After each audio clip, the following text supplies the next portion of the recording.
محترم جمبا صاحب، آپ نے فرمایا ہے کہ میں حضرت مرزا بشیر الدین محمود احمد، مرزا ناصر احمد، مرزا طاہر احمد، مرزا مسرور احمد اید اللہ تعالیٰ بن نصر العزیز کو اگر کاذب کہتا ہوں، فاسق کہتا ہوں، تو میرے پاس اس کی دلیل ہے، اور چونکہ میرے پاس دلیل ہے اس لیے ان کو کاذب اور جو کچھ بھی آپ القاب دیتے ہیں وہ بجا ہے۔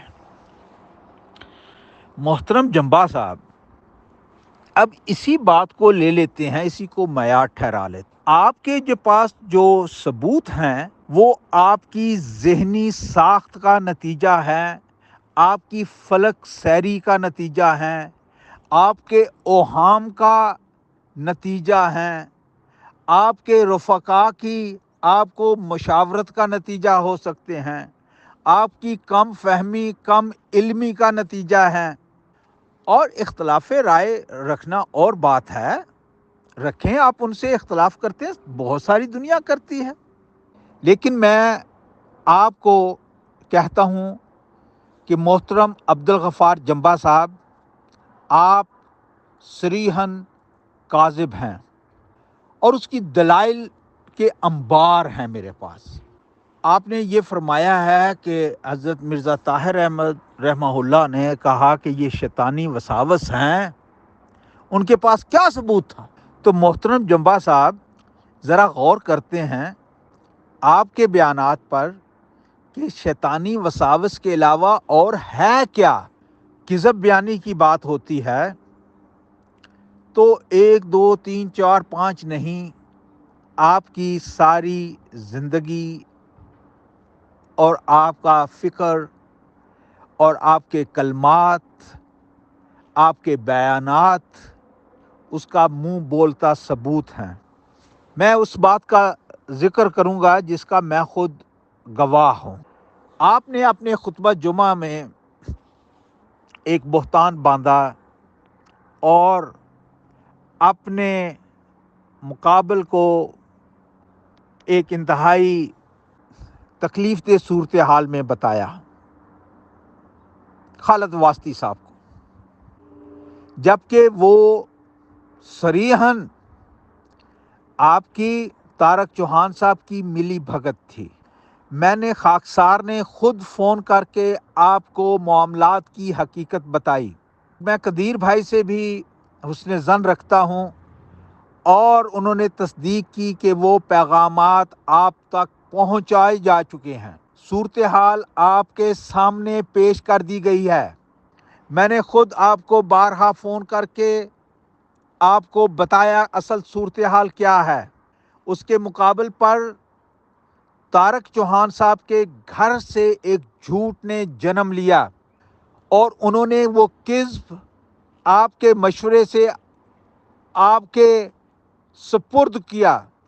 اب آپ کے پاس 2 چوائسز تھیں، اگر آپ میں سچ اور جھوٹ میں فرق کر سکنے کی صلاحیت ہوتی، یا آپ کو سچ سے پیار ہوتا، یا آپ کو کذب سے محبت نہ ہوتی، تو آپ طارق چوہان صاحب، امیر سویڈن اور صدر مجلس شورا کے کھلے کھلے کذب کو تسلیم نہ کرتے، اور اپنے خطبے کی زینت نہ بناتے، اور خود دروغ گوئی سے کام نہ لیتے۔ جمبا صاحب، یہ سوال ایسے نہیں ہیں کہ آپ کی ادھر ادھر کی باتوں میں دب کر رہ جائیں، یہ حقیقی سوال ہیں۔ اس کا ثبوت چاہیے ہو تو ایک لمبی لائن لگ سکتی ہے گواہان کی کہ آپ 100% کذب پر تھے، اور آپ کے ہی معتقد عبد القدیر حجرا صاحب نے طارق چوہان صاحب کے کذب سے کی بدبو کو محسوس کرتے ہوئے انہیں ایک پیپ زدہ پھوڑے کی مانند قرار دیا۔ کس کی طرح؟ پیپ زدہ پھوڑے کی مانند، اور 80 کوڑوں کی سزا کا مستحق قرار دیا۔ آپ کے صدر مجلس شورا کو آپ نے کیا کیا؟ نہ صرف ان کی تنبیہ نہیں کی، بلکہ ان کی حوصلہ افزائی کی، اور ان کو امیر سویڈن بھی بنا دیا اور صدر مجلس شورا میں بنا دیا۔ اس سے صاف ظاہر ہوتا ہے جمبا صاحب کہ آپ کا ذہنی میلان کس طرف ہے، آپ کی صلاحیتیں کیا ہیں۔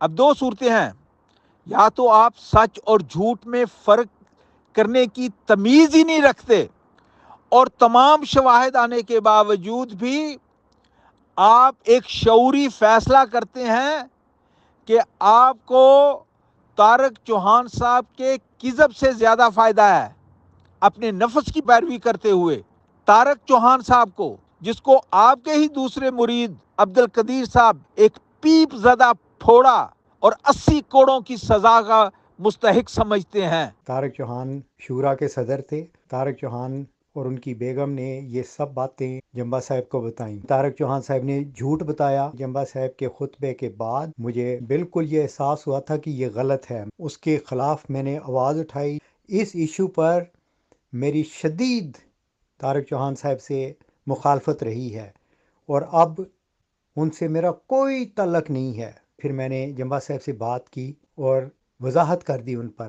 شورا میں میں نے کہا تھا کہ طارق چوہان صاحب غلطی پر ہیں۔ اس کے کذب کو اپنا کر جمبا صاحب آپ نے خود اپنے آپ کو مظہر الکذب و ریا ثابت کیا ہے۔ یہ الزام نہیں ہے، یہ ثبوت کے ساتھ آپ کے سامنے پیش ہے۔ محترم جمبا صاحب، جھوٹ کے پاؤں نہیں ہوتے۔ آپ ایک صریحاً کاذب ہیں، جھوٹ سے محبت کرتے ہیں، جھوٹ سے لگاؤ رکھتے ہیں۔ آپ حسد، بغض اور کینے کے شراروں میں ڈوبتے ہیں۔ آپ محترم خلافت احمدیہ سے اتنا زیادہ بغض رکھتے ہیں کہ ہر قسم کے اوہام کو الہام کا نام دے کر پیش کرتے ہیں اور اس کو مشتہر بھی کرتے ہیں۔ محترم عبد الغفار جمبا صاحب، آپ کے اعلانات کہ یہ خلافت احمدیہ 2021 بہت دور ہے، 2021 سے بہت پہلے یہ خلافت گھٹنوں کے بل گر جائے گی۔ میں آج بھی یقین رکھتا ہوں، خدا کی قسم کھا کر انشاءاللہ تمہاری یہ نام نہاد بدتی خلافتوں کی اللہ تعالیٰ صف لپیٹنے والا ہے۔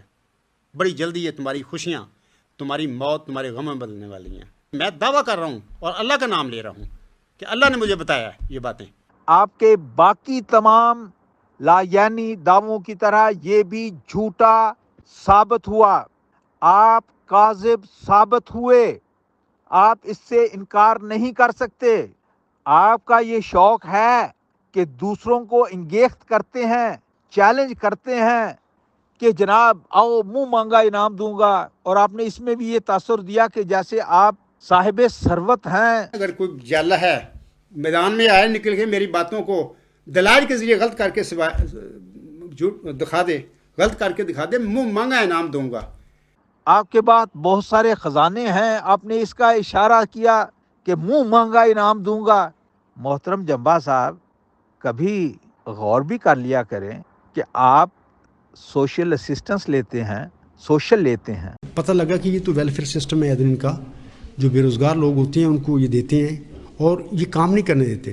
8 سال کے بعد مجھے الاؤنس ملی، ویزا ملا۔ جب کام ملتا ہے یا کوئی گورنمنٹ نے مجھے دے دیا، وہ کیا، وہ لینا پڑتا ہے بینیفٹ، وہ میں نے بھی لیا، اور اب بھی جب کام نہیں ہوتا تو میں لیتا ہوں۔ تو جب کام مل جاتا ہے یا گورنمنٹ کوئی کہہ دیتی ہے یہ کام کرو تو پھر کام شروع کر دیتے ہیں۔ وہ لوگ جو ہمیں ویلفیئر میں سروائیو کرنے کے لیے دیتے ہیں وہ کہتے ہیں کہ عبدالغفار یہ کام آپ نے کرنا ہے، تو میں اسی دن سے وہ شروع کر دیتا ہوں۔